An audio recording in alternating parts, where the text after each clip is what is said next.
semuanya, ketemu lagi dengan saya Sumarni. Sebelumnya Assalamualaikum warahmatullahi wabarakatuh.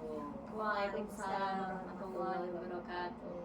Di podcast kali ini ada kita kedatangan narasumber, nanti akan berkenalan. Sebelumnya akan saya sampaikan apa yang kita bahas di podcast kali ini, yaitu tentang suara pemikiran berkemajuan. Apa saja yang dibahas, yaitu tentang internasionalisasi Muhammadiyah, dakwah berkemajuan menembus batas dunia. Yuk kita langsung saja kita perkenalan dulu dengan narasumber kita. Yang pertama yaitu ada siapa? Monggo berkenalan dulu. Assalamualaikum warahmatullahi wabarakatuh. Nama saya Istiningsih. Nomor NIM saya 233500202. Monggo yang selanjutnya narasumber. Nama saya Susi Haryani dengan NIM 23350020227. Oke, tema kita kali ini sangat menarik ya ibu-ibu semua, yaitu tentang internasionalisasi Muhammadiyah. Sebenarnya apa sih yang dimaksud dengan internasionalisasi Muhammadiyah itu? Baik. Internasionalisasi Muhammadiyah itu awalnya itu kan ada ketika ada muktamar di Surakarta. Saat itu temanya tentang memajukan Indonesia, mencerahkan semesta. Kemudian waktu itu dicanangkan lagi, diperkuat lagi di Tamat Jogja pada tahun 2010 terus sampai sekarang. Kemudian itu menjadi tema besar pergerakan Muhammadiyah setelah muktamar itu. Kemudian pimpinan cabang Muhammadiyah itu bermitra dengan berbagai pimpinan. Kemudian mengembangkan amal usaha, diantaranya yang pertama itu bidang kesehatan, yang pertama itu bidang pendidikan. Bidang pendidikan itu sekarang sudah ada universitas di luar negeri, ada beberapa. Yang pertama itu ada Muhammadiyah Australian College di Australia sana. Di sana banyak animo, banyak peminatnya untuk bersekolah di sana, tidak hanya dari berbagai latar belakang. Kemudian guru-gurunya pun banyak dari orang Indonesia yang tinggal di sana. Kemudian selain di Australia juga ada di Malaysia, itu namanya Universitas Muhammadiyah Malaysia, tapi di sana itu khusus menyelenggarakan S2 dan S3-nya. Kemudian tidak hanya itu, tapi ada juga selain universitas ada juga TK Aisyah Bustanul Atfal di Kuala Lumpur. Tidak hanya TK-nya juga, tetapi juga ada KB masyarakatnya. Yang pertama TK-nya itu ada di Mesir. Di sana pertama kali TK Aisyah Bustanul Atfal di Mesir. Kemudian tidak hanya itu saja, tetapi juga di bidang kemanusiaan Muhammadiyah itu juga ada namanya MDMC atau Muhammadiyah Disaster Management Center yang bergelut di kemanusiaan. Contohnya itu ketika ada gempa bumi di Turki, Muhammadiyah membantu di sana. Kemudian sudah terintegrasi dengan WHO. Saat itu ketika di sana ada gempa itu, MDMC ini kan mempunyai sebuah rumah sakit lapangan. Kemudian karena untuk membantu di sana itu ditinggal tuh, rumah sakit ditinggal supaya digunakan oleh masyarakat di sana. Itu berarti selain bergerak di bidang pendidikan juga bergerak di bidang kemanusiaan ya. Ini sama dengan pembahasan podcast saya yang kemarin tentang MDMC, jadi berkaitan. Berarti sangat terus itu diinternasionalisasikan ya, tidak hanya bergerak di Indonesia tapi di luar negeri juga. Iya, jadinya internasionalisasi Muhammadiyah itu ada beberapa cabang, ada pendidikan, kemanusiaan, dan juga dakwah.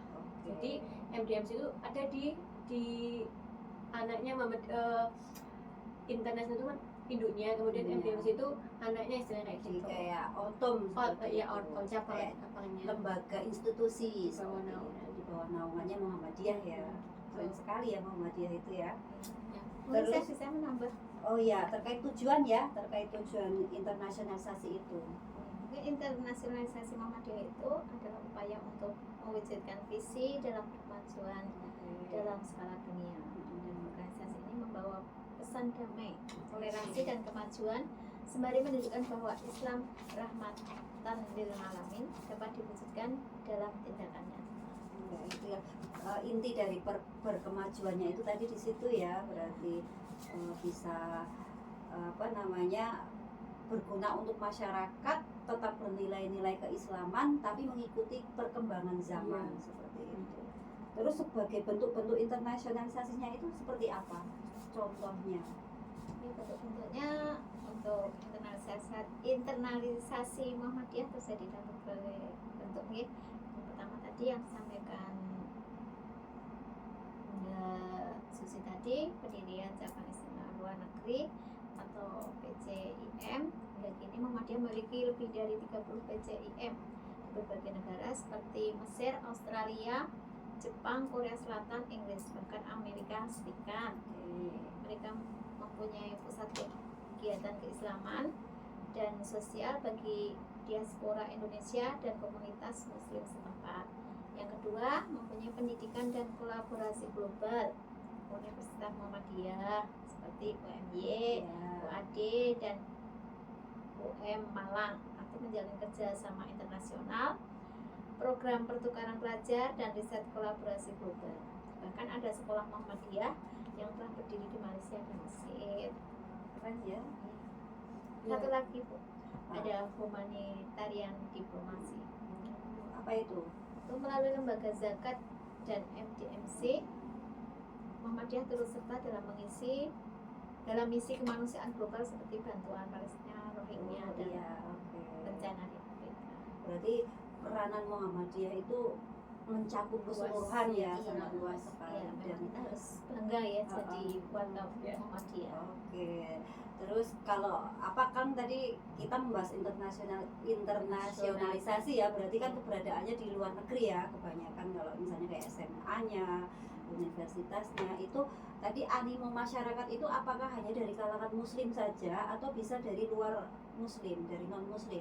Ya, karena ini kan sudah internasionalisasi, kemudian tadi contohnya di Australia itu tidak hanya masyarakat Islam saja, tetapi Islam tapi di luar Muhammadiyah juga bisa sekolah di sana. Jadi karena namanya itu moderat itu kan semua masyarakat itu bisa untuk bersekolah di sana tanpa memandang ras, agama dan kebudayaan. Jadi memang kita terbuka, toleran sama semua manusia seperti itu. Jadi memang tetap menjunjung tinggi toleransi ya, seperti itu. Seperti ada yang di agama Islam ya, bahwa kita agamamu, agamaku seperti itu ya.